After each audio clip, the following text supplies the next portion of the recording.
And today is day 3. And I say welcome to everybody. This is No Gamblers Nation. And today we're going to talk about the point of no return. My name is Mark Shumsker. And if you are watching right now, I want to invite you, as always, come comment in the chat. Reading the chat, I talk about what's in there a lot with everybody. I like when people chat with me. I like when people talk to me. And today, for the first time, I invite you, if you want to be on the show, if you have something to share or ask, and you've got a camera and a microphone and a way to talk, there's a link up here. It'll bring you backstage where we give you like some quick verifications, and then you can come and actually chat with me here. And so my son created some music that was for this, and I asked him to do this, and I'm going to actually play it now because I like it. And this will just be me being an awesome dad, and also how cool is it that I have a son that can compose stuff. And this is just nice background music to introduce today's show, The Point of No Return, right? This is a throwback. If you recognize it, say what it is. Salute to the real true poker dealer, Mitch says. Hey, good to have you here, Mitch. Appreciate that. Miss you guys in Dallas. Definitely. I haven't been there in longer than normal.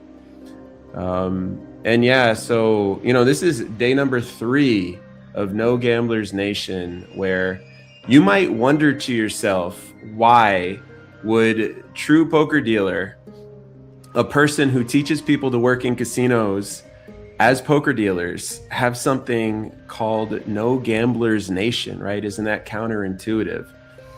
Well, to that I say it actually works really well training poker dealers. See, poker is the one game in the casino that is a strategy game against players where you can win. And that's one of the reasons I love poker so much. Mitch says you're the father of the year. Much respect. This is high stakes, Mitch. Sounds like Zelda or something to me. Also, do y'all ever have call-in shows?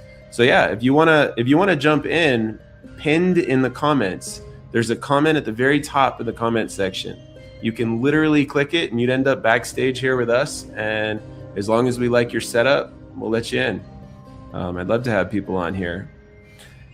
And so, yeah, what we're doing with No Gamblers Nation as True Poker Dealer, I just feel this responsibility to communicate what the industry's like, talk a little bit about some of these details that, we don't always learn when we get into the industry. And I sort of want to grow a little bit of a movement here, a little bit of a vibe of people that just are clear.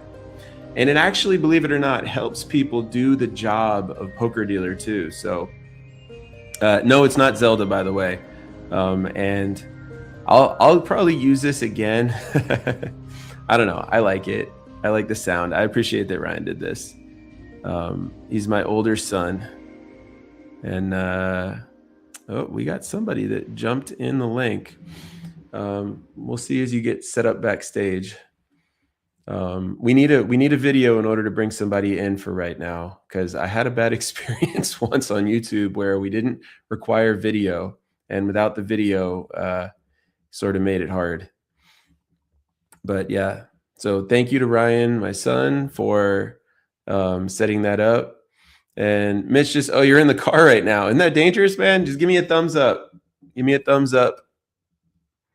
There we go. All right, let's add you to the stage. Heck yeah. High stakes Mitch, what's going on, man? High stakes is in the building. Hey, salute y'all. How you doing, True Poker Dealer? Good to see you. So what's Yes, on your sir. mind? Thank you. Plenty. I've always got topics to talk about and everything. Was not my intention to detour you from what you were talking about. Quick question: Do you said you do require for me to have my camera on? Is that correct? Yeah. And I had an experience on YouTube where I got Zoom bombed, and so now we do cameras on from now on. Zoom bomb sounds like 2026 or something. But yeah, no worries. All right. Well, I can keep my camera on. Oh, maybe it's just me, but you're cutting out. I can't hear you anymore. Haley, is that you too? You can't hear him anymore? Yeah, you can't hear you.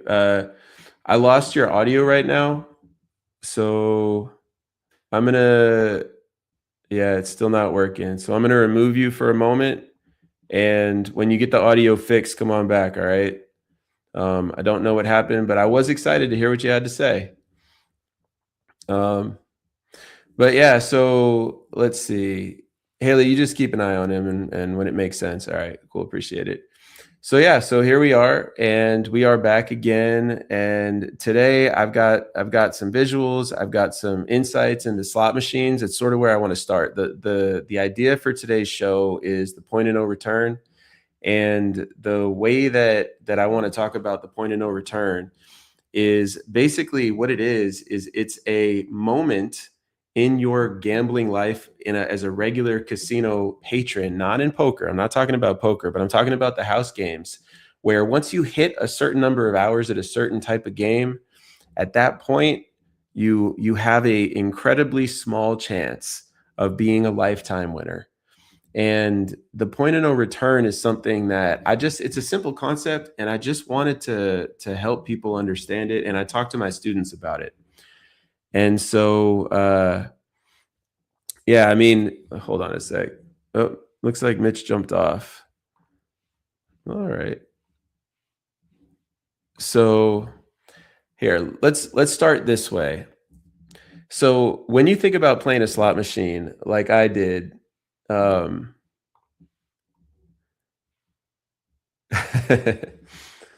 getting some behind the scene messages. So when you think about getting yourself into a casino for the very first time you go there, generally speaking, and this is how I thought to myself, let me see what this is all about. Let me see what it's like to play a slot machine, right? What is it like to put money in the machine? What is it like to get credits built up? What is it like to play? What is it like to win? What is it like to be in the casino all the way around, right? What is it like to have the waitresses walking around? What is it like to get a drink? What is it like to talk to the other people next to you? What is it like to smell the casino air? And that's a whole part of the experience. And I remember when I first started, I walked into a casino for the first time. Really, I was with my dad, and if you guys watched a couple times ago, I sort of talked about my history around gambling, my history around all this stuff. And when I first walked into the casino with him, I mean, for me, even though I'd heard things like you can't win, it wasn't clear to me that that was actually true in the long run. And so I walked in with the thought almost like it's hard to win, right? Almost like when you play casino and you go gamble in a casino, you're at a disadvantage, but you can win. And it wasn't really communicated to me that the gaming system itself is built in a way where it's a very strict system where it's just literally impossible to win. Tacky Live says hello, hello. And so I remember being in that scenario, and I'm going to take myself all the way back to that moment. I'm going to take myself to the first time that I ever went into a casino. And, I had my dad really excited to take a crack at the slot machines, really excited to see, can I put like, I mean, the way that he used to do it, this was like 15, 20 years ago. And I only went maybe like 10 times with him, but he would like put the $100 bill or a $20 bill in a machine and just start going and hope that he would end up with more than he put in. Right. And so I used to think to myself, like, how does this work? And I want you guys to see something. Let me see. Which one of these do I want to show? So first, I want you to see the three different types of slot machines. And let me pull this graphic up right here. And we go here, and we go here. A lot of clicking around for me right now.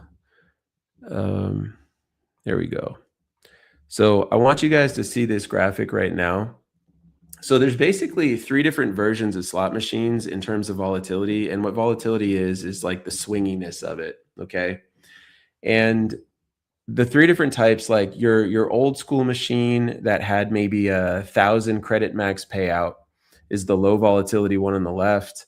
the medium volatility one where there'd be occasional big wins, something like $10,000 to $20,000 for a grand prize. And then you've got your high volatility ones, which are like and I'll even say I had favorite machines when I first worked in casinos for the first time and I first went there. I had there was a Wheel of Fortune one, and I would call this a high volatility machine. And I remember there were progressive jackpots on that Wheel of Fortune machine where it could get up to $1 million sometimes. And so I would sometimes be there like dreaming about hitting that $1 million, because the idea, when I'm new at this, I'm thinking to myself, like, basically I got to live my whole life. I'm early 20s. I got to live my whole life working in casino or working. I hadn't even worked in casinos yet.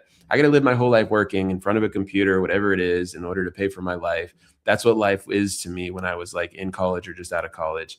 And I'm looking at this machine that has $1 million potential jackpot prize, Wheel of Fortune machine, high volatility machine. And I'm thinking to myself, like, oh, wow, I could change my life permanently if I can hit that jackpot. And so I would always want to play that one instead of the other ones. And, the difference between these different types of machines are the amount of time that it takes with the swings in the wins before you get yourself to a point where you have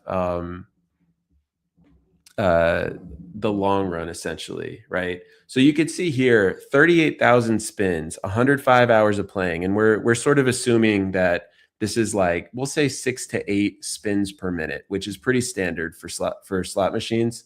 I think they actually said it was closer to 10 spins per minute for the average, but if you're looking at about 6 to 8 spins per minute, it only takes 105 hours until you get to the point where you're going to be 95% of the time, you're going to be a long-term loser at this. And so, for me, I didn't understand that these machines were built with programming code that was essentially made that way. And I just had no idea. I had somebody reach out to me and say that they wanted to be on the show.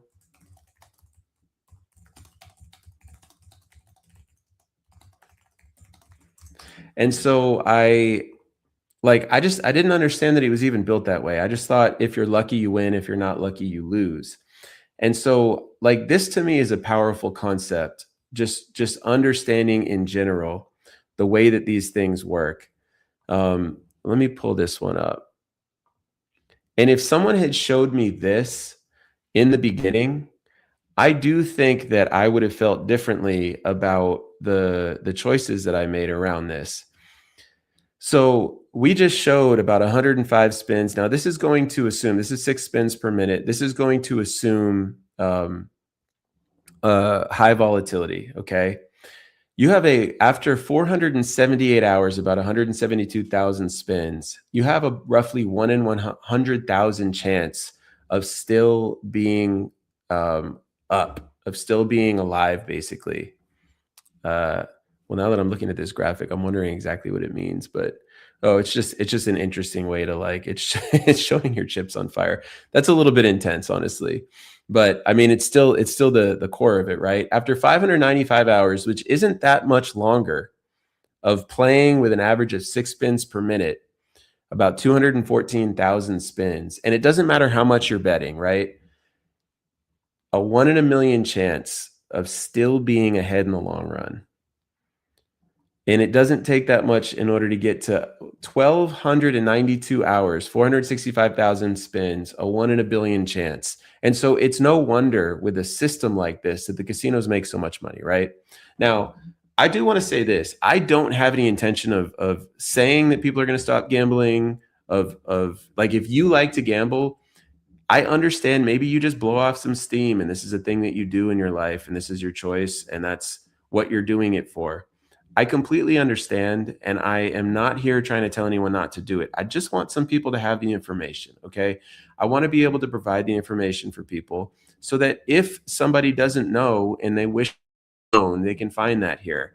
And, last week on Tuesday, I shared my story, and I feel like I shared it in a way that was, more vulnerable than I usually speak on YouTube, where I was talking about all that stuff. But, when you ask the question, like, why would I, True Poker Dealer, be talking about this stuff on here? Um, like, the answer is, I wish that more people that I went to work with had known this from the beginning. And so, that's sort of what this is. Now, just to cover a few topics, I got asked these questions in the last week, so I just want to answer. Somebody asked me what negative EV is, because I was trying to say that these casino games, table games, slot machines, these are negative EV systems, right? And so what's a negative EV? Well, EV is expected value. And it's, believe it or not, a poker term, right? I'm True Poker Dealer. I teach people to be poker dealers. Well, one of the things you need to know as a poker dealer is some insight into how to play poker, because it really helps you at the table. It helps you understand what to prioritize. It helps you understand the players that you're dealing to in the first place. And for the poker players that are there trying to win in the long run, a lot of them are speaking about expected value. In other words, if I make this bet or raise, do I have a long run chance of gaining money by making that play? And a lot of people are thinking about that. And nowadays they have solvers for different situations that can really help you understand the positive EV plays and all that stuff. And so when I think about playing poker, which is a thing that I do like very much, it's a competitive game of skill where you're against other players and you can win in the long run, which is different than these other casino games. When I think about that, I am thinking about poker in terms of creating a positive expected value in the long run. I'm thinking about, do I, as a poker player, want to make a decision? And actually, if I'm in a poker hand and I can't sense any decision that's a positive expected value decision for myself, I'm probably going to move on and find a better spot, as they say. And so in casinos, when it comes to player versus the house, those games are negative EV games from the player's perspective and positive EV games from the house perspective. Okay. The longer the player plays, the worse they're going to do. And it's just how the games are designed. It's how that they're built. And it's not just casino that's set up this way either. Nowadays there is a negative EV gambling element in a lot of different places. There's this thing that's being advertised all over the place. That's the prediction market. Now, look, I haven't researched the prediction markets. Sports betting is common in the US now. Prediction markets, I think, are sort of piggybacking off of the sports betting laws in order to be able to be spread around. And, the way that sports betting works is you can predict with reasonable accuracy who is going to win and do a good job of doing that in the long run at sports. You can absolutely predict that. But that's not how these systems work. Prediction markets, where it's sports betting, and they also have other things like you can bet on who's going to be president and all this stuff. Like, I see advertisements for this stuff all the time. And I just want you guys to understand, to the best of my ability, I believe that these are negative expected value systems, negative EV systems. And I think that just like in sports betting, you can't win money in the long run unless you have a significant advantage in information in some way or another that usually you're not going to be able to have access to. Because in sports betting and in these prediction markets, they're basically creating a line and a payout structure that counterbalances the advantage of knowing who's going to win, because they also have access to the information of who's likely to win or what's likely to happen. And they're creating a payout and a line that covers that information. And so, these prediction markets, and I think Kalishi or something like that is one of them. I should look this up because I just want to know the correct one. But there's a bunch of these. Yeah. Kalshi, Kalshi. So look, ironically, I'm naming this thing Kalshi, and I might be advertising it to you. And if you like gambling, then go play it. It's fine with me. I'm not trying to tell you not to do it, but I do want you to understand the structure behind it. Just like the graphic that I showed with slot machines, which is a negative EV system, and you're going to lose in the long run. Playing these other things too is very similar. Nowadays you have basketball, baseball cards, Topps, Fanatics, Panini, all these companies. they sell packs of cards, and for the longest time, it used to be, you were just like collecting them, and there was a little gambling element, and now it's like a full-on gamble. Okay, is it legally considered gambling? I don't think it's been defined that way in the courts, because in sports cards, you're getting cards with your purchase, but there's such a gambling element to it now that it's also very similar, and they're marketing it in a way where there's another negative expected value gambling system that you essentially can't win in the long run. And so these systems are brutal in a lot of ways. And I mean, the truth is, the more that you invest in trying to win at this, like I told this story a week ago about how my dad, I didn't learn this until later, and he's passed away. And so, I don't get to talk to him about this stuff anymore. But he revealed to me before he passed away that for 40 years, he would buy scratch tickets in Massachusetts where they had higher payouts than other places. And it was essentially like the version of slot machines in Massachusetts that people could go and play. And over the course of 40 years, he probably spent $1 million. And that $1 million that he spent over the course of those 40 years was essentially a lottery ticket that he could have just, if he put it aside that whole time, he could have had, and it would have grown if he had invested it, even in regular like S&P 500 stuff, into probably $10 million since back then. Why do I say this? Because if you're right now spending your time and energy trying to beat these negative EV systems where you essentially have zero chance statistically in the long run of winning, especially the more that you play them, you could be taking that money and investing it into positive EV systems. So the stock market is also a gamble, okay? And when I say no gamblers nation, I do not mean that gambling is bad in all ways. What I'm really saying is I want to educate people on negative EV systems versus positive EV systems. The stock market is a positive EV system historically. Can we guarantee that? No. Is it for sure going to continue to go up just like it has historically? No. But there is a difference in putting your money into businesses that have customers where they charge people to come and buy their products, and then the value of the company grows over time. Like there's a huge difference between doing that and putting it into a negative EV system slot machine. So just to take this comment here, Tacky Live says, you can bet on the coin toss in the Super Bowl, but the line is -120 for both heads and tails. That's negative EV, baby. So what does that say right there, right? It's a perfect example, okay? You're willing, if you choose to make a bet on the Super Bowl, if you choose to make that bet on the coin toss, we all know that the odds of the coin toss are even money, right? I mean, unless they're using a rigged coin, which I'm going to assume that on that stage they're not, but you never put it past anybody. But I'm going to assume that it's not a rigged coin. The Super Bowl, you're literally saying like, I'm not going to get even money for a coin toss. If it's heads, I win some money, less than probably than I put in. And if I lose, it's the exact right type of example. And so just understanding these little differences and understanding what a negative and a positive EV system is and how this stuff works is so valuable. I'm actually working with a financial advising group in order to help my students. So right now I have remote dealer school. I teach people to work in casinos as professional poker dealers. And I have my own school and I teach people. And this is, by the way, this is the only remote dealer school that exists in the world, the first and only. You can learn at home right now with me. And I've got my students going through this. And one of the things that we're going to talk about before the school is over is all of these things that we're saying. And I want to bring in my financial advisor team in order to help the people that I'm training to go work in casinos. One of the things that can happen when anybody gets a promotion at any job, this is not unique to poker, but it does happen with poker dealers as well.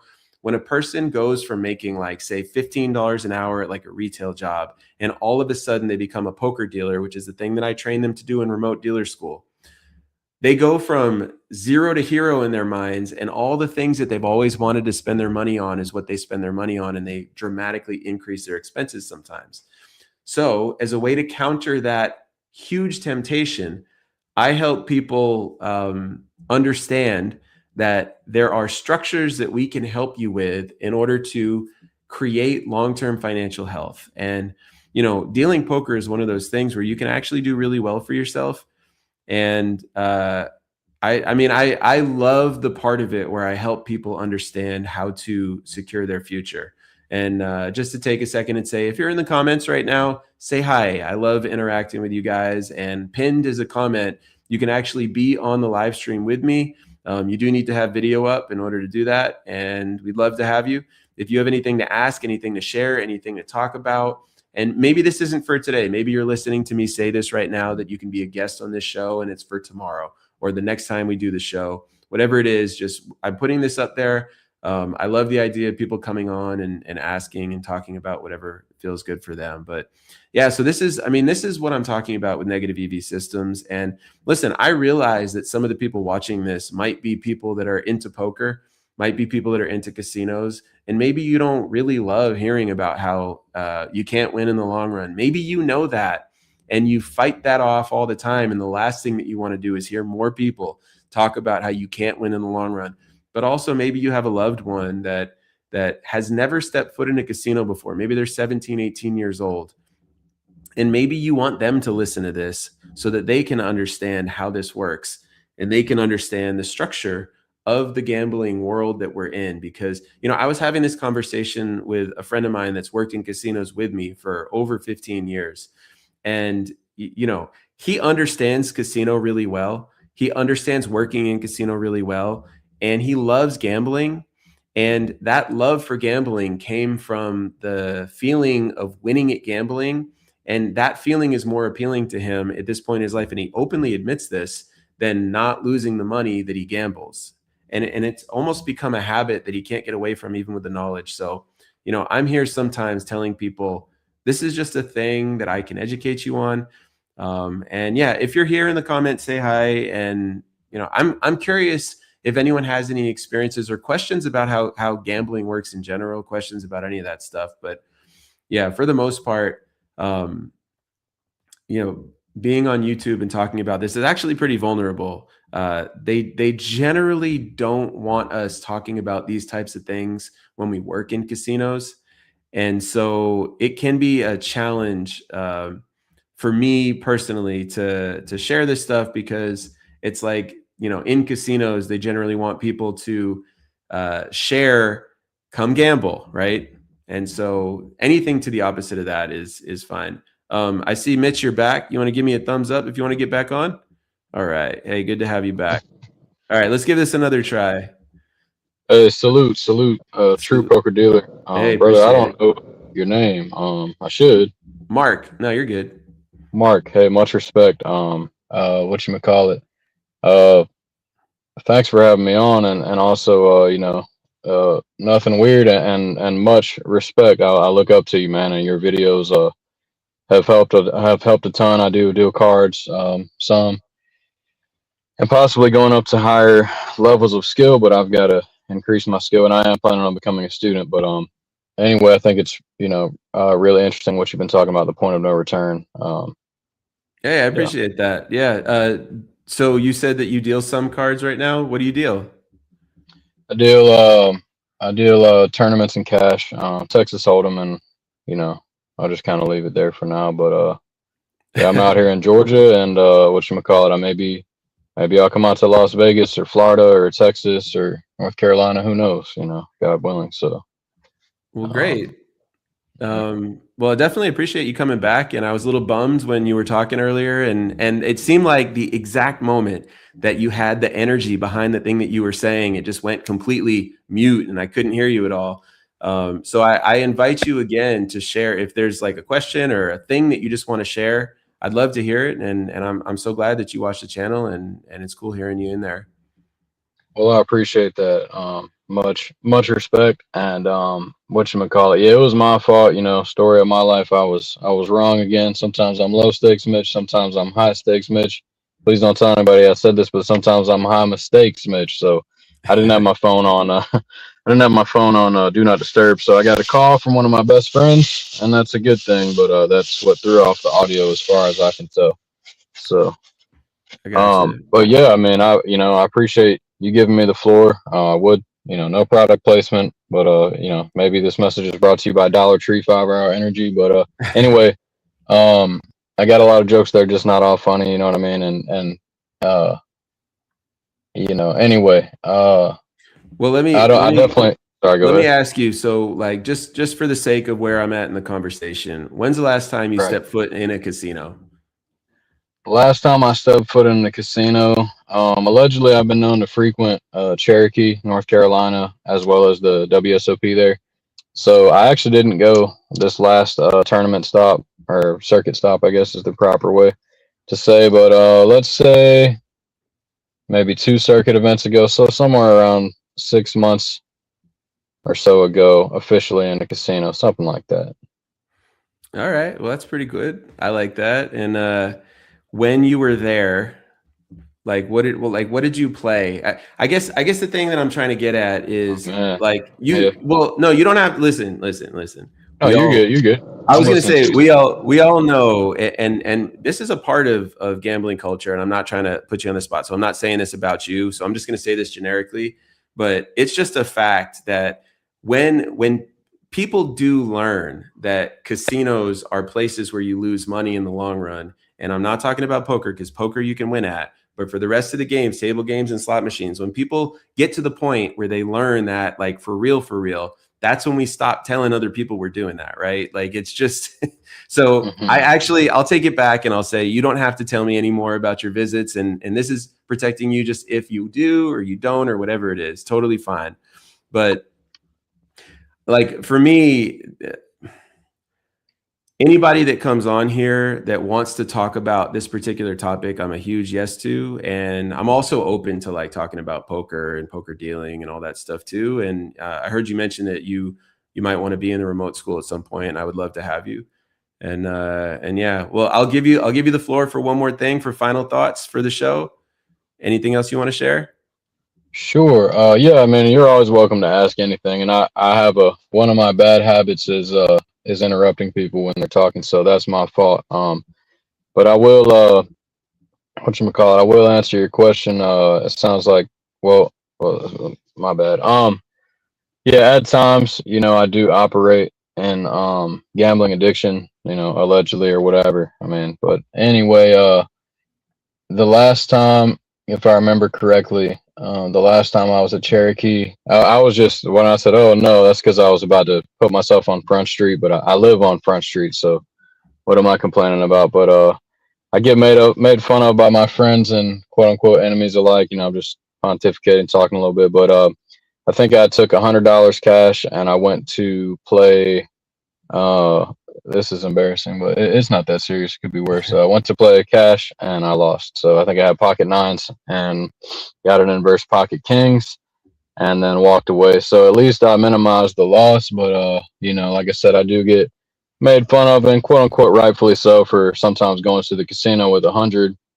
But thankfully, I didn't relapse into full on gambling addiction and then start borrowing money or doing dumb stuff. So I left, minimized the loss.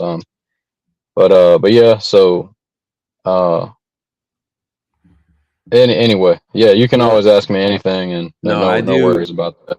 I do appreciate that comment and that explanation. And um, I think that brings up a good point in poker, like even playing poker. So first of all, on this channel, of course, we support going to the casino and playing a cash poker game more than I'm talking about these other things, right? Because at a cash poker game, you can win in the long run.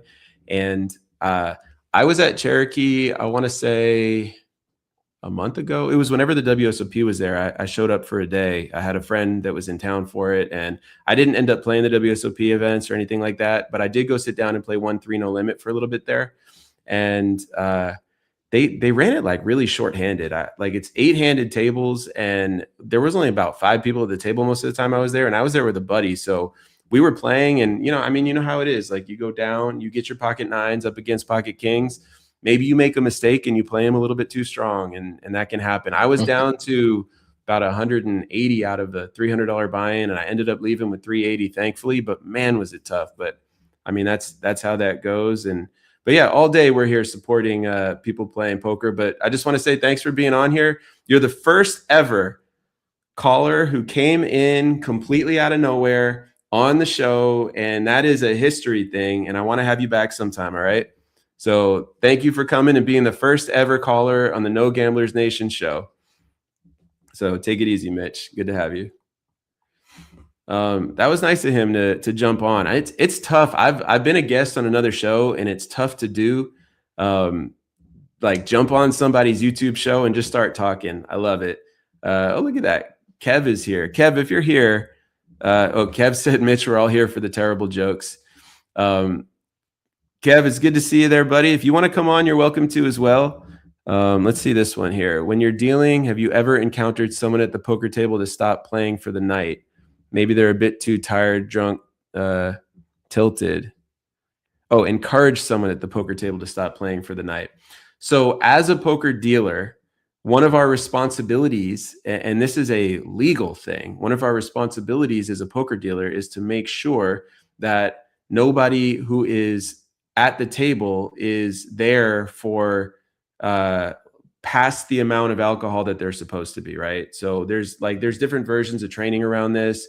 There's something called tips training, and there's all kinds of other versions of that too, where you can basically put yourself into a bad legal situation if you have someone that's drank too much and you just let them stay. There are accounts in casino, and this is table games and poker, and slot machines, where a guest is too inebriated to continue gambling, and we basically allow them to keep going. And like, I've never been there for one of these where we've let someone stay too long, but like there are lawsuits where people have drank too much, lost a bunch of money, and been out of control, and there's liability on the casino. So yeah, I mean, I would say there are many times that I've been a part of telling somebody that they're cut off and they can't gamble anymore. They can't, do this, do that. And poker is a part of that. Fortunately for the last decade, actually, I've worked at places that have a more limited alcohol service, and has mostly just been poker, where it's a little bit different, essentially. But yeah, so I feel actually passionately about communicating this to the audience, because as a poker dealer, and look, this is not something I teach in the remote school. Like, I teach you all kinds of stuff in remote school. Some of it is even outside of what you need in order to pass the audition, but I don't talk about this because they're actually responsible to teach this to you when you get hired. This is a part of the nature of working somewhere where they serve alcohol. So, keep that in mind, that you and your business can be held liable if somebody is too drunk to be there. And so, yeah, that's an important thing. Mitch said, thank you, True Poker Dealer, for having me on the show. Kev Boz, I'm subscribed to your channel now. When are you uploading? Love it. I want to see Kev Boz's channel too. Well, I appreciate you having you, Mitch. Like, it's cool having people come call into the show. I've been on YouTube doing lives for a really long time, and this is the first time that I've ever allowed people to come on to a scheduled show. So this is fun. You know what? I'm going to put this up there too. Mitch was nice enough to come on, and I also want to promote my interview with Connor Steinbrook right after he won $150,000 first place versus a field of almost 4,000. It's on the Humble channel. So there you go. Plugged successfully. Appreciate having you here.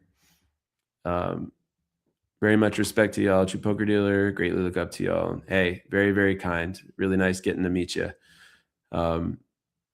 So yeah, let's see. What else do we have for today?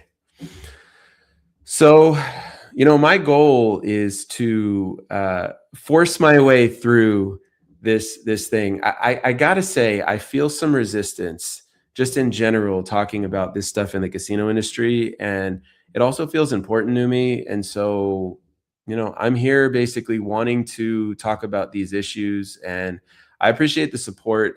Somebody left a really nice comment on the first No Gamblers Nation live stream I did, where they were like, oh, I didn't see this coming at all, because I spoke vulnerably about my relationship with the industry over the years and the observations that I made as I made my way through the industry from dealer all the way up to supervisor and shift manager, and just like the things that I've seen. And, it's a really, I'll say this. One of the biggest reasons that I had to, in my own heart at least, leave table games and casino and go to poker was just because of this gambling like existence and the way that it's marketed and the way that it's talked about. And I mean, it felt important for me. Um, and so let me see. I had another list. I had some more questions that people have asked me. Um, and I want to remember them.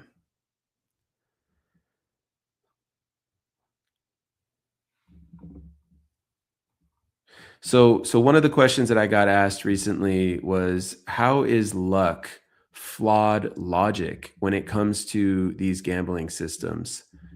Um, so that's it's a good question, right? Because I had somebody say to me, they actually looked me dead in the eye, okay, when I was talking about the No Gamblers Nation stuff, and this was not on the show. This was like in my personal life because I've bounced these ideas off a lot of people, and they looked me dead in the eye and they said, "Listen, oh, I'm looking in the wrong place. Camera's over here." They looked me dead in the eye and they said, "Listen, I genuinely believe that I'm a lucky person in this life. How are you going to tell me that I can't go and win at the casino?" And, I thought about the question that they asked because in casinos, they're telling us, come try your luck. And they tell you, when you spin the slot machine, that this is the old version of it, right? Nowadays, you push a button. Let's say that you put $3 in there and you spin, and you're spending that $3 on a spin. You have a chance to win, right? Like there is we'll say roughly 88% payout for this magical slot machine, right? They say slot machines are between 80 and 98% payback. And it's true. You do have a chance to win. And that's them telling you that you can be lucky in that one spin. But the question that we ask is, what happens if you do it again? And what happens if you do it again? And what happens if you do it again? And the simple truth is the math will catch up to you. But what I'll say to that person that says, I'm lucky, I believe in my own self and my own luck, and I believe that I can win, even in the long run, is I say, go ahead. Go play the slot machines. Go play table games. Figure it out for yourself. I'm not here to try to convince you of literally anything. You're not the person I'm trying to talk to. If you believe that you're lucky and you think that you can beat math, go ahead. I'm not here trying to convince you of anything otherwise. I actually want you to test it out, and I want you to keep track of how much you've won or lost, and I want you to come back and give me the info because I would love to share that info publicly. Even if you win, I don't care. I'm not here trying to convince you of anything. And so, yeah, I mean, it's just the truth. Like if you believe that you're lucky and you believe that you can win in the long run and you believe all this stuff about yourself, then go do it. I'm certainly not trying to stop you.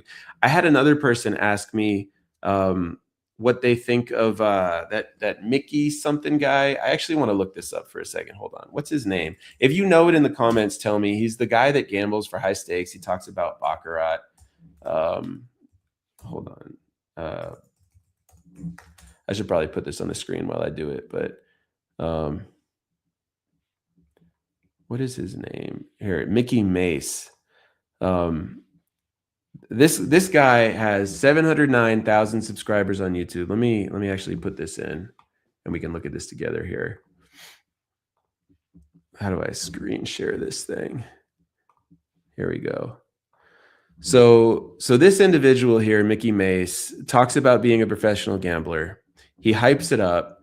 I have absolutely no idea what the real deal is behind his channel, but he's a very good talker. Like I am in no way going to take that away from him. He absolutely can talk a good game.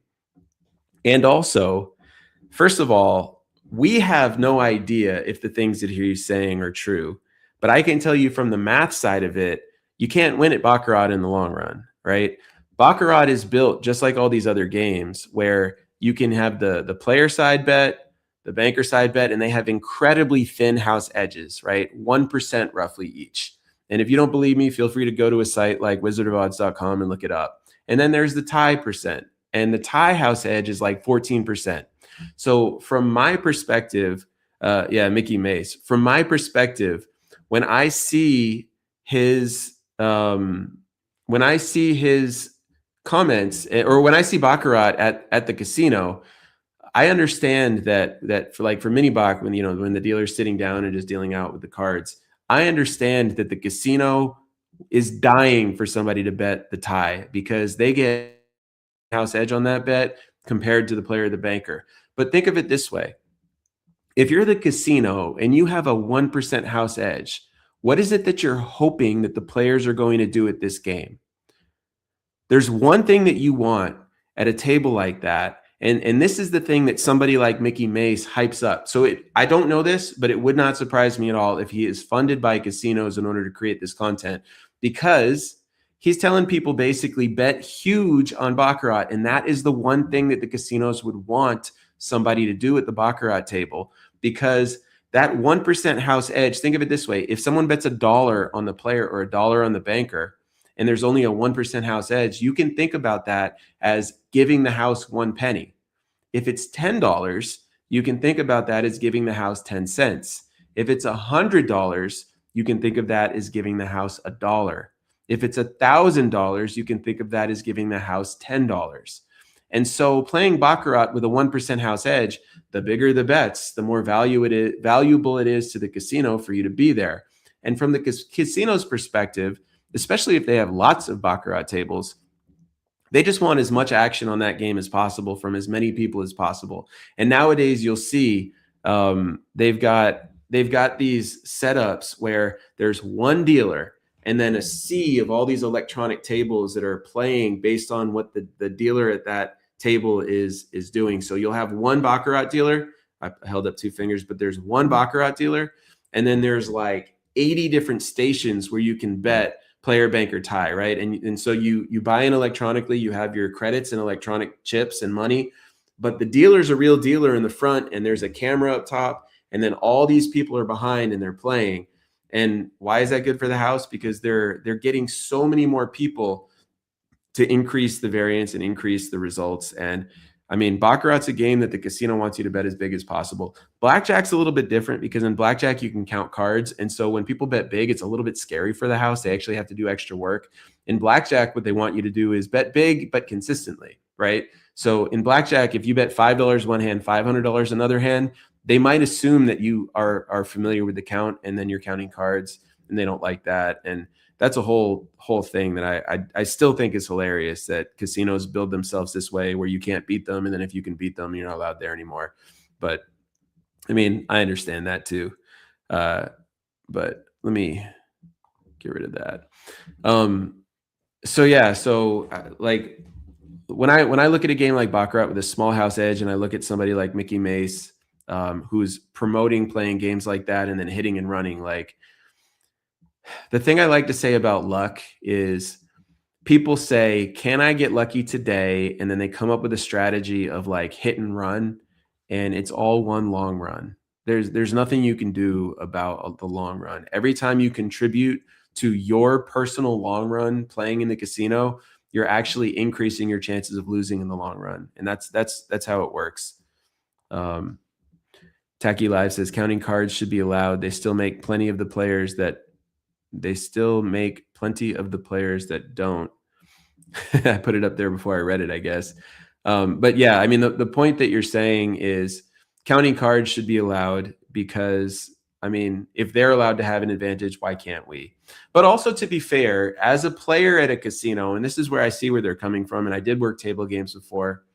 As a player in the casino, you don't have to pay for the electric of the house. You don't have to pay for any of the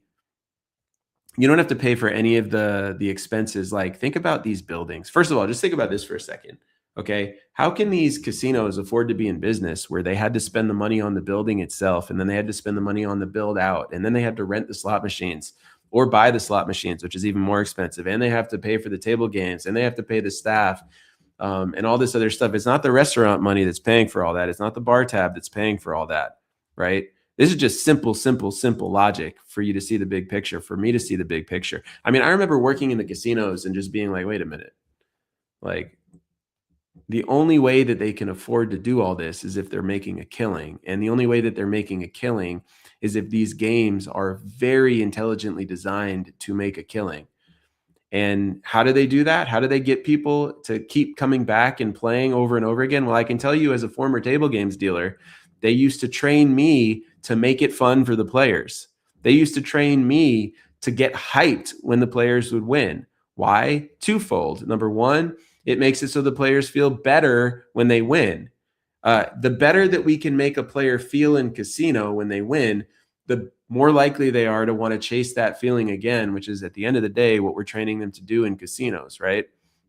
And so by continuing to elevate and elevate and elevate the feeling that the player gets, the more likely they are going to be to, first of all, bet bigger, and second of all, play more often. And then on the other side of that, as the dealer, the better you get them to feel, the more likely they are to tip you.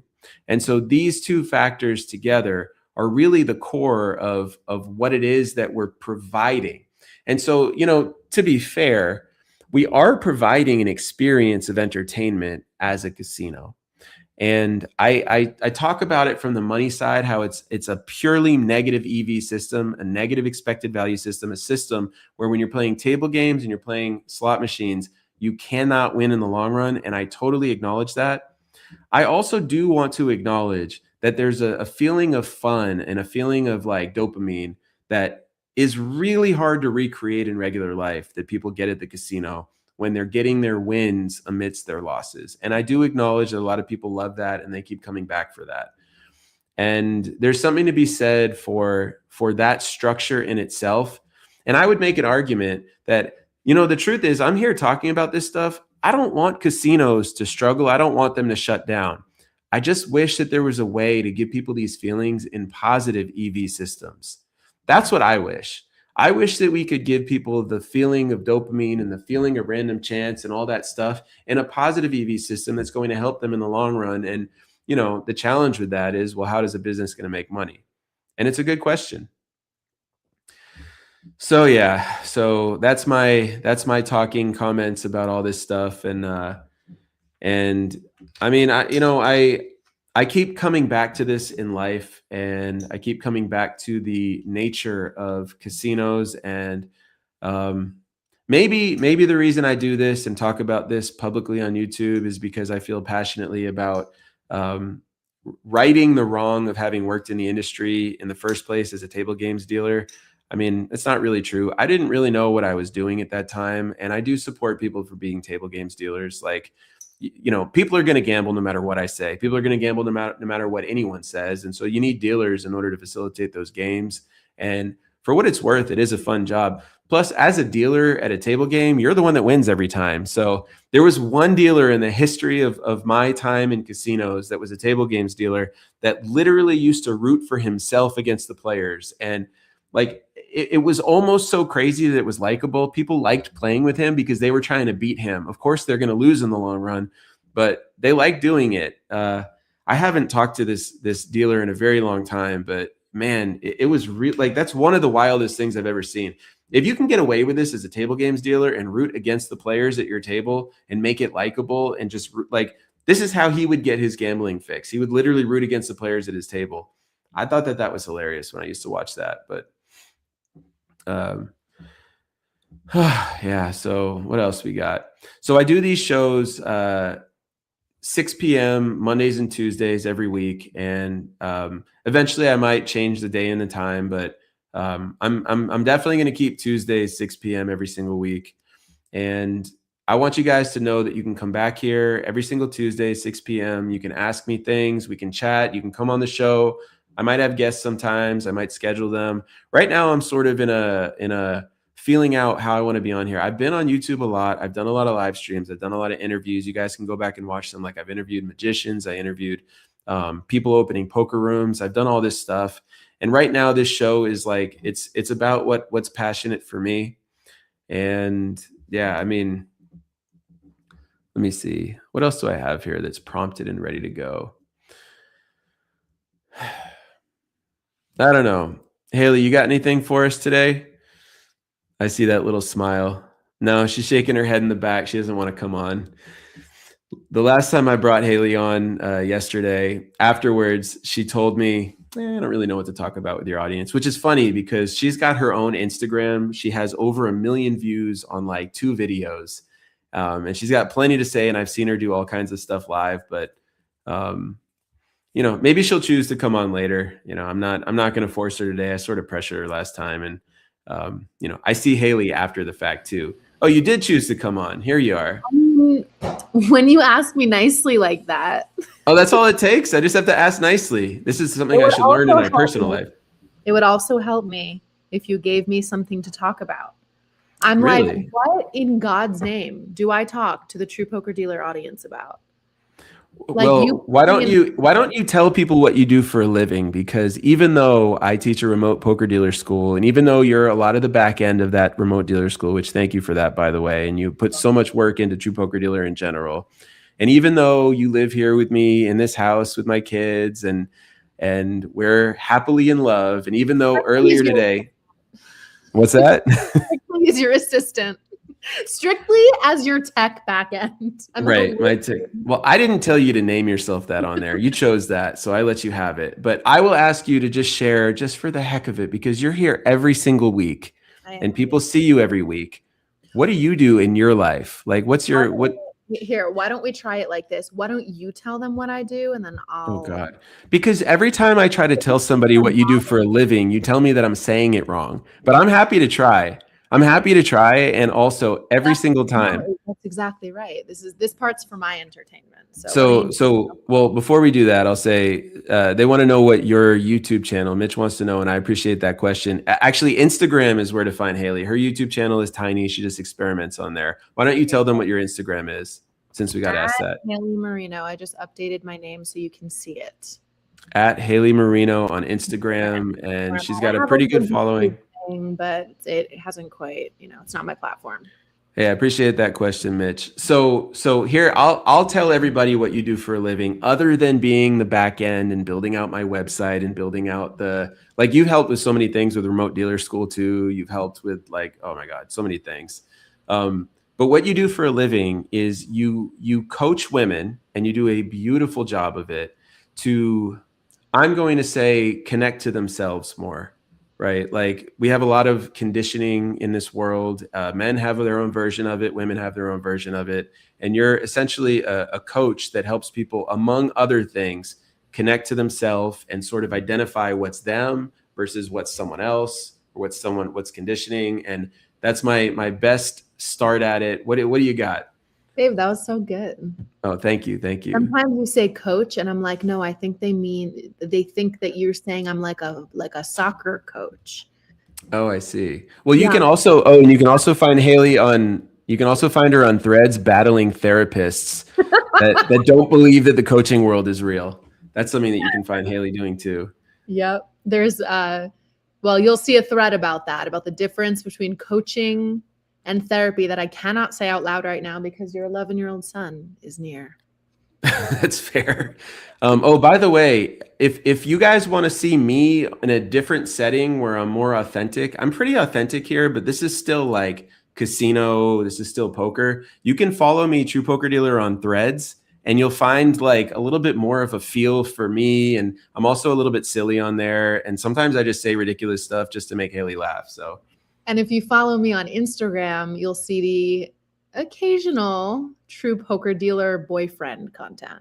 That's right. You just put a reel up. How many views does that reel have that you put up? 2,000. Of 2,000. Hey, I'll take it. That's good. That's just another Wednesday for you. Yeah. Well. Tuesday. You know what I mean?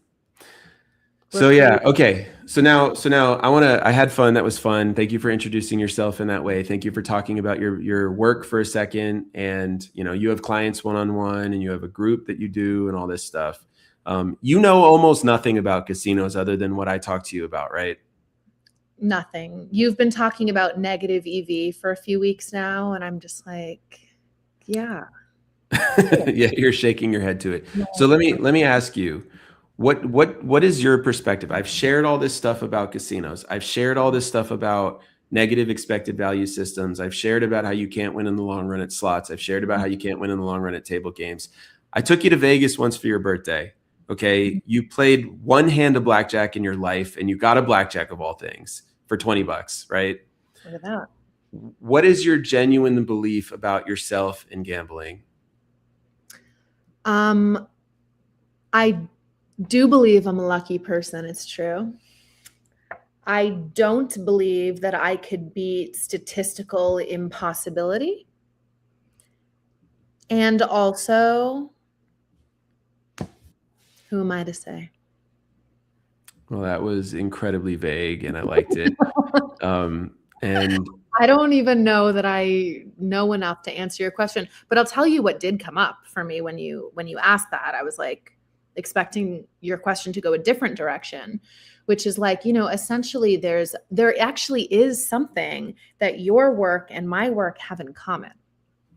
bring it. What do you got? Like your work in terms of like what you're here talking about on No Gamblers Nation. And just to like put it in some context, Mark did a beautiful job explaining what I do. And the way that I would explain what I do is I'm a transformational coach for women. And I teach women about self-love and embodiment, that place where you stop living from your head and what you should be doing and what everyone else wants you to do and who society wants you to be and all the rules, the external rules that you learned. And you start living from the epicenter of truth and knowing and wisdom that lives inside of you so that you can create a life based in capital T truth that is yours. And there's something very important in not just making that outcome happen for you and like checking the box of doing that and having a life that's yours, right? But there's something to be said about what it takes to become a person who can have and hold that.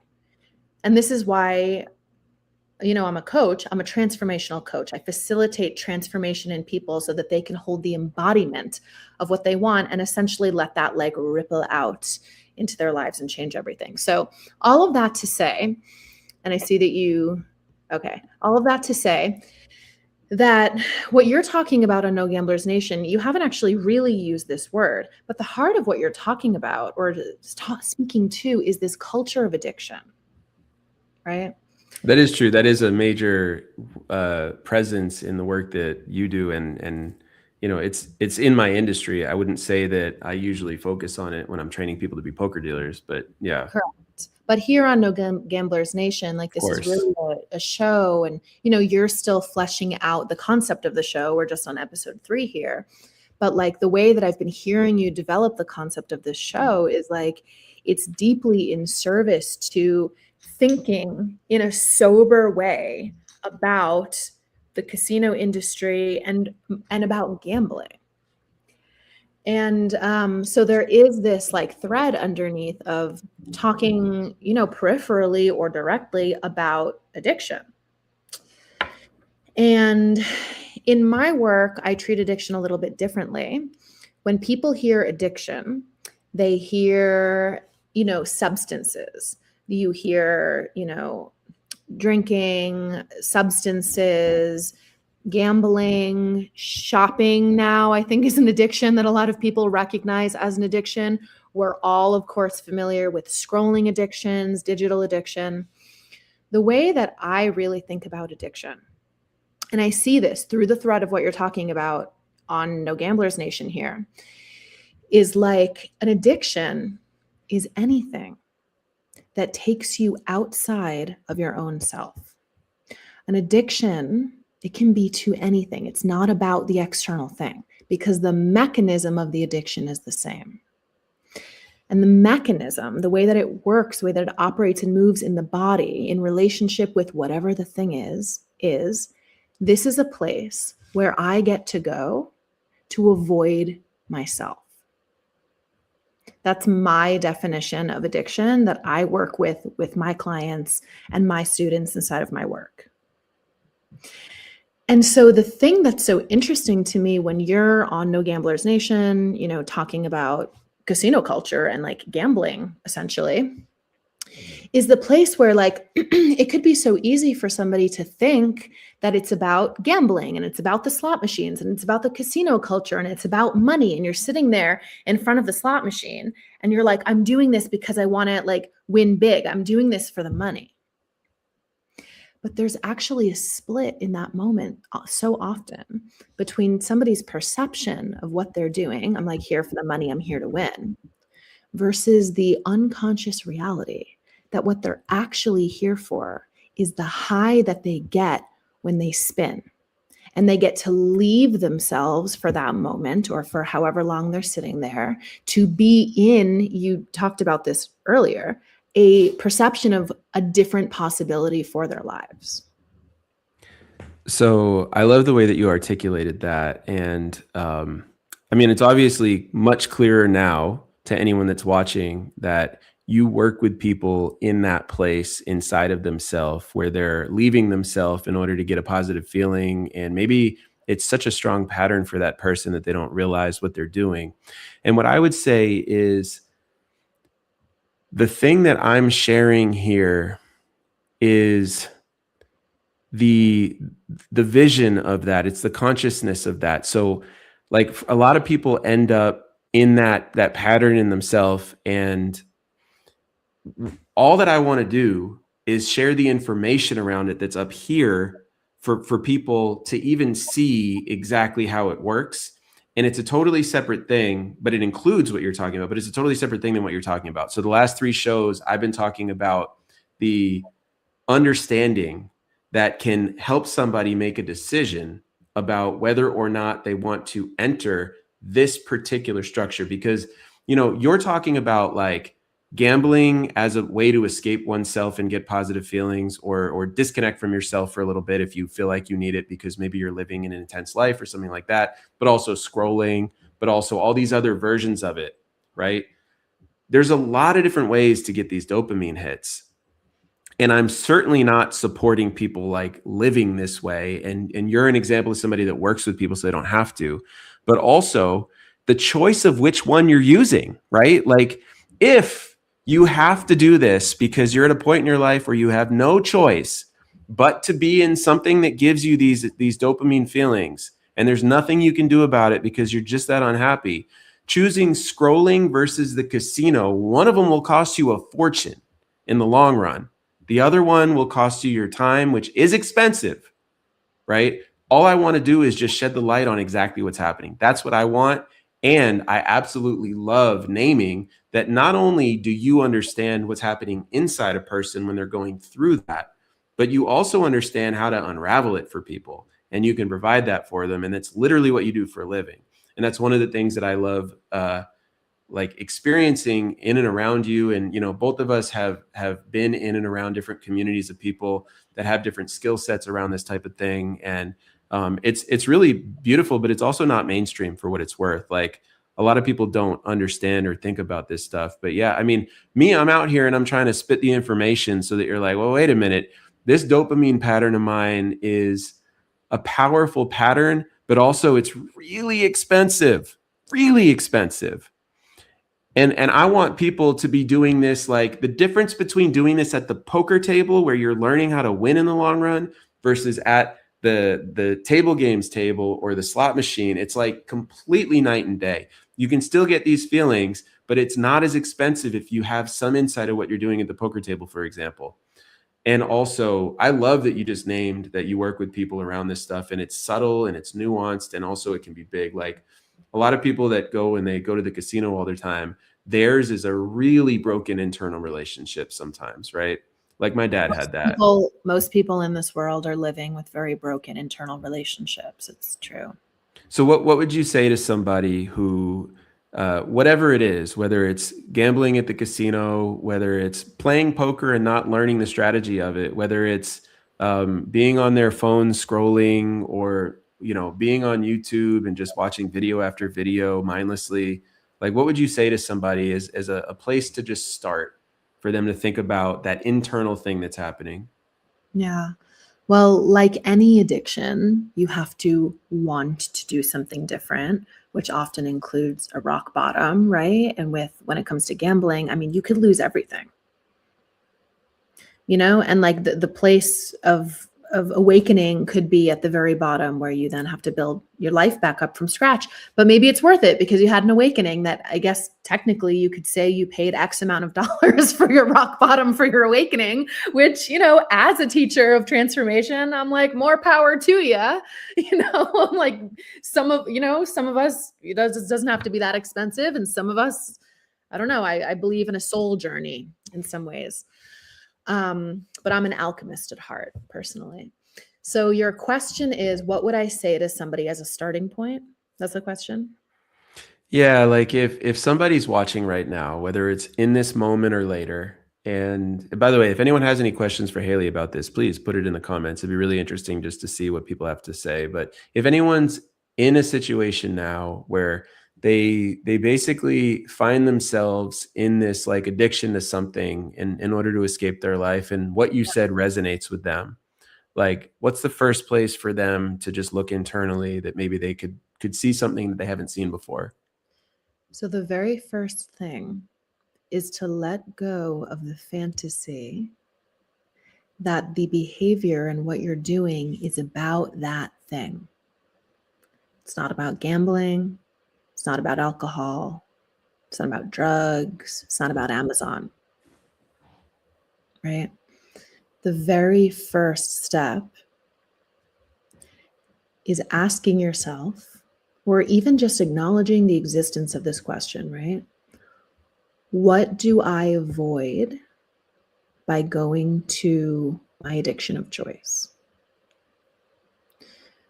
So, if this is like an Amazon addiction, I think all of us have a little Amazon addiction these days. But if you're like really like, I go to Amazon, that's my drug of choice. It's like the question that I would ask you is like, what's happening in your body? If we like take the video of your embodiment and we like slow it down all the way, what happened inside of you? It might have been so subtle right before you were like, I'm going to go on Amazon. So often there's an experience, whether it's a thought or an emotion or a physical sensation, that you've learned to sidestep, not consciously, like deep in your cells, in your psyche, in your nervous system. But that's step one here, is the consciousness that it's not about that thing. It's about the avoidance of a different thing. So I'll use that now, and I'll take myself back. A week ago, I shared that when I was in college, I discovered online poker for the first time. And I shared that I had an addictive relationship with it for a stretch before I realized, wait a minute, I'm not being social in social settings because I'm on the computer playing online poker.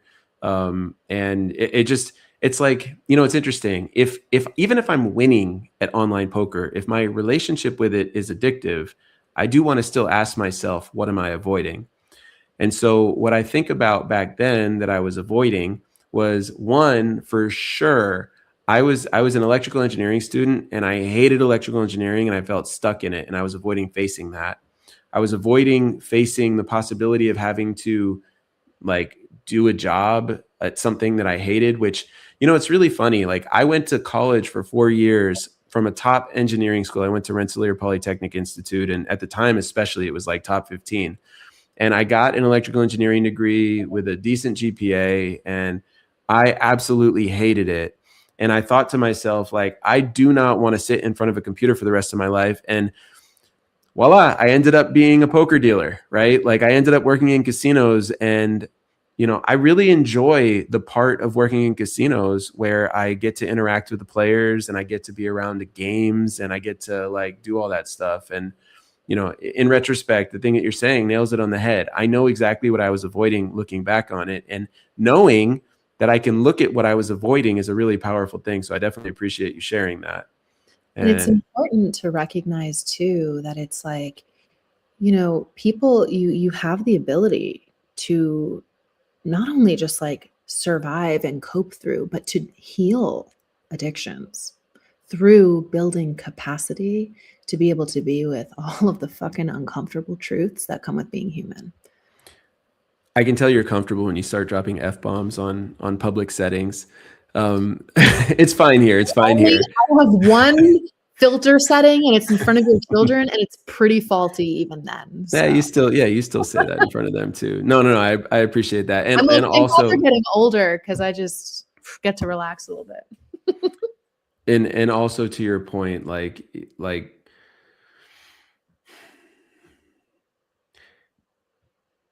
we're all at different points in our journey through life, and there's more than one way to educate somebody to live a healthy life, right? So the thing that you're talking about right now is what to look for internally and how to show up for yourself. One of the things that I'm talking about, which it includes this, but it's also understanding the system so you make better decisions in the first place, right? There's a lot of ways to go through life successfully and create value for yourself in all different ways. And ultimately, this is a little too philosophical for what I really want the show to be. But the question is, what do we all want in life? Maybe we all want to be happy, right? But then, you got to be unhappy to be happy, blah, blah, blah. But the point is that there's a lot of different angles to get this from, right? And I just want to say a huge thank you for you coming and spending the time talking about this one. And it's a beautiful, beautiful addition to this conversation, which I wonder over time of doing the show and talking about these types of topics and hopefully having you want to come on and talk more often. Like, I really wonder what my audience is going to do and who they're going to be. And are the people that are watching me now going to listen to these things and think about things themselves? Or is it going to turn over? Am I going to have totally new people that come on? I don't know. All I know is I'm going to continue teaching people to deal poker the whole time. At the end of the day, all of this stuff aside, like, I do still love teaching people to work in casinos as poker dealers. And, I loved yesterday. I got to audition people in my remote school, and I had fun with that too. But no, this is really helpful. And also, I really like the language that you provide about all this stuff. And I would ask you, how common is this mentality that you're sharing with addiction? Because you articulate it so beautifully, and it's incredibly clear that you know what you're doing. How common is this in society for people to think about addiction this way? Not common. We're still under the mainstream belief that addiction is a disease, and our society has not yet truly figured out the interconnection between addiction and emotional resilience and trauma and capacity. Like, we're getting there more and more. There's more conversations about trauma now. There's more conversations about, the emotional world. But mainstream society still largely thinks about addiction as physiological. And it's not. I think we're going to see a big turnover in the way that our society addresses and treats addictions of all kinds in the next, hopefully, decade, but could be a few. Yeah, it's tough. Our society is incredibly focused on like experimental test and result and like medication trials and stuff like that. And it does make it hard to just like think and think sometimes in order to problem solve how to do this stuff. And so you basically are speaking toward about a community of people that has certain answers that aren't mainstream. But I've seen you in practice, and you're incredible at this stuff. And for anyone that doesn't know, I've known Haley since 2018. We met in the summer at like an adult camp that was called Connection Camp, and we both have really fond memories of that. And we were friends for a long time before an adult summer camp. Something about that sounded a little naughty. I was like, no, it was there were like color wars and a talent show for adults. It was fun. Totally. Maybe we should tell them exactly how we met then, and take it away from that. Well, Mark and I are going to start a podcast soon, like really about our relationship. So if you want that tea, you can follow me there and see when the podcast drops. F-bombs are okay here, but talking about exactly how we met is not at Connection Camp. No, but I'm with you. And this is a big conversation with a lot of pieces to it and a lot of different pieces to untangle. And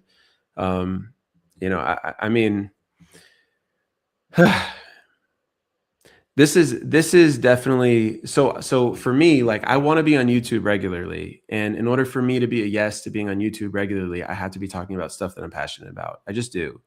Otherwise it feels like I've got the chains on and I'm like stuck on YouTube, just talking about the same stuff. I've spent 7 years at this point going on YouTube and talking about the very fundamental questions of how to deal poker that people have when they're just starting out.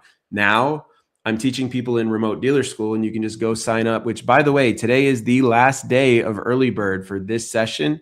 If you want to be in remote dealer school and you want to get the cheaper price where you save $100, you need to sign up by the end of tonight if you'd like to be in this next one.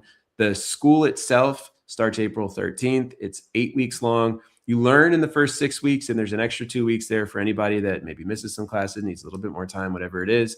And today's the last day for early bird, so just throwing that out there. But, you know, I've been teaching people to do this for a long time. I love the part of it where I'm teaching people to actually deal poker and to learn to deal poker and to learn to get jobs. And I love helping people get jobs so they can support themselves, especially in a way where they're making more money than they've ever made in their life. And also, you know, it's like the same thing over and over again with the questions that I would get on YouTube. And I've been on here a long time, so I've been asking myself, what do I want to do? What do I want to be here talking about every single time? And right now, No Gamblers Nation is a perfect representation of that. It is everything that we just talked about for the last 20 minutes.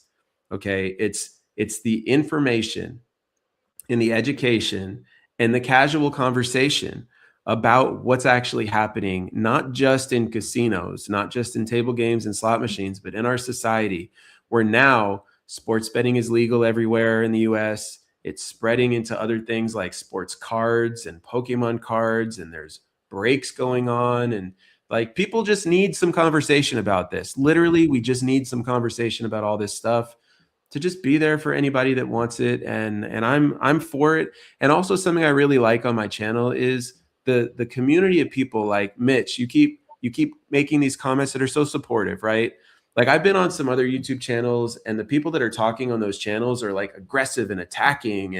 And the community that we have here with True Poker Dealer is a representation of how we think and how we feel. And we're not like that. We're not out here trolling people. We're not out here trying to get them and one up them. We're out here caring about what we're talking about. And, you know, I appreciate you guys being here. And, you know, we've got about another 8 minutes. These shows are 90 minutes each time we do them. 6 p.m. Mondays and Tuesdays. We'll keep coming back until told otherwise. So come jump in the comments for the last, you get 8 more minutes to say anything you want. You can ask Haley more about her channel and her, what is your plan with YouTube, by the way? Well, actually, yeah, go ahead. My plan with YouTube is follow in your footsteps. I'm like, Mark's built a whole thing on YouTube. I've been investing in Instagram. And which one do you like better? Be honest, YouTube or Instagram? Instagram is where I've always been building, and now, but TikTok's treating me pretty well. YouTube, I don't know. There's like a different flavor here that the algorithm hasn't quite favored. Yeah, you can't crack it. I can't quite crack. I haven't tried, though, is the truth. And so I can't blame a platform for, you know, not wanting.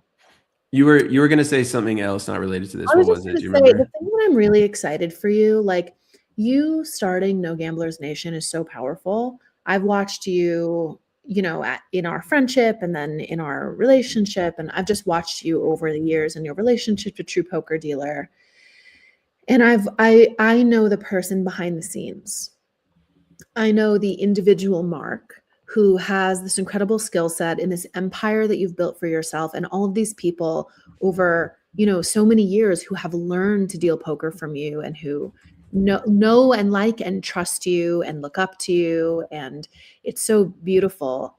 And I've also like watched the place where you have had complicated feelings, you know, about like some stuff in the casino industry and in gambling culture, and some places where your personal values that like live in your heart as a human being, as a partner, as a dad, as a man in this world, have felt like they diverged from who you know, have like this empire that you've created, and this person, this True Poker Dealer, you know, that you're like supposed to be on here and like supporting, you know, things in the industry that maybe you don't.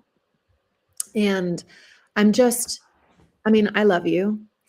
And I'm so excited for you to be bringing more of yourself into True Poker Dealer. Like, I think that your people here, your community, who I'm just like getting to know very, slowly as I'm just like in your back end watching your live streams and stuff. But it's so clear to me that your people respect you and trust you. And I'm just like, they want to see you. Like, they want to know all of you. They want to know, like, they just want to see it. And so I'm really excited for them that they get to have more of you through this show and like hear some of your more honest, not appropriate type thoughts on all of these topics. And I'm excited for you that you get to bridge like parts of you that you've been like, I don't know how to bring this belief system that I have to True Poker Dealer all the way. So I just think it's so great what you're doing. And I'm excited to see No Gamblers Nation develop over time. Like, I just think that we'll look back and be like, oh, remember when we didn't fully know what the show was all the way? It's exciting. Yeah, well, I definitely appreciate you talking through all that. And yeah, you see me behind the scenes, and sometimes I struggle internally with some of the stuff that I'm faced with in the casino industry, in my regular life, all that stuff. And you articulated that really nicely. And I mean, it's definitely been interesting for 3 shows now coming on here, knowing the feeling of what I care about, and just like, I'm just like, okay, just the same thing as with a lot of stuff. You just get in there and you figure it out as you go. And Riff Raff Game says, hey, Mark and Haley, just lurking.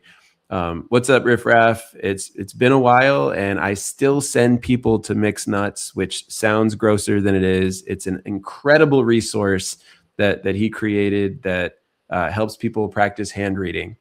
And I have a link in my email. I don't have it handy. I'll put it up at some point soon. But like literally, I have all my remote dealer school students for the True Poker Dealer School like using that, and just amazing that you were able to make that, and really good to hear from you. It's been a while. So appreciate that you're there lurking. And I put this up here too. You were talking about, it made me think of it. You were talking about like just how I have things to offer and all that stuff. And like literally right now, and my calendar is not going to be available forever, but right now it is. If you go to truepokerdealer.com/pathway call, I have that right, don't I?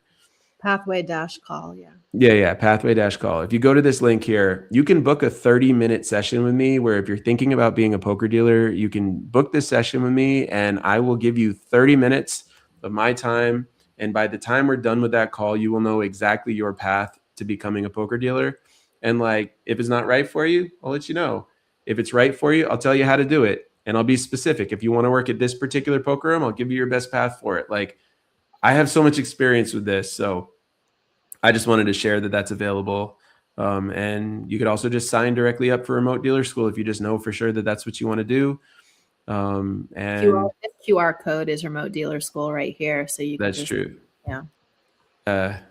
That's weird. Yeah, because I'm pointing the same direction, but it's actually over here. Wait, really? I see it above. Yeah, you gotta go the other way. Yeah, no, it's mirrored up there. Weird.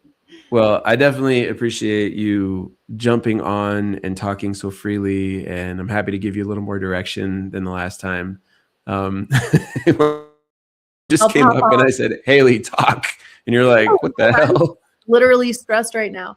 All right. Thanks for having me. I'm going to take myself down so you can wrap up. Bye, everyone. That's what was happening. Yep. All right. So listen, we got about a minute and a half left. I try to keep a tight hour and a half on these. And, I'm so grateful that I get to be on YouTube and that people are here with us. And I want to invite anybody. Like, I am open on these live streams to talking about dealing poker, to talking about answering questions about how to do this, how to do that. Look, I got a poker table right here.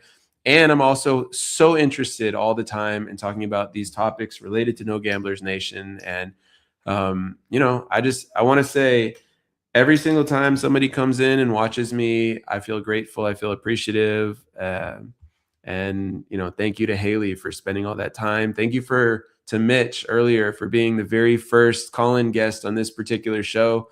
That's in the history books. I love having that in there. If you're watching now, next live stream is going to be Monday at 6 p.m.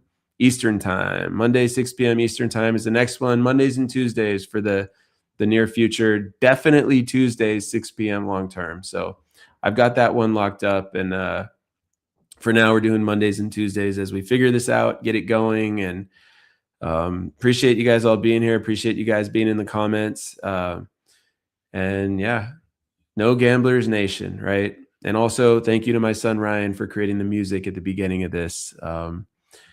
You know, I'll have to plug his YouTube channel because he's going to keep creating music for this. He's a composer. He's going to keep creating music for this, and we're going to keep releasing it on his YouTube channel. So for anyone that's watching, thank you, and see you guys Monday, 6 p.m. Eastern.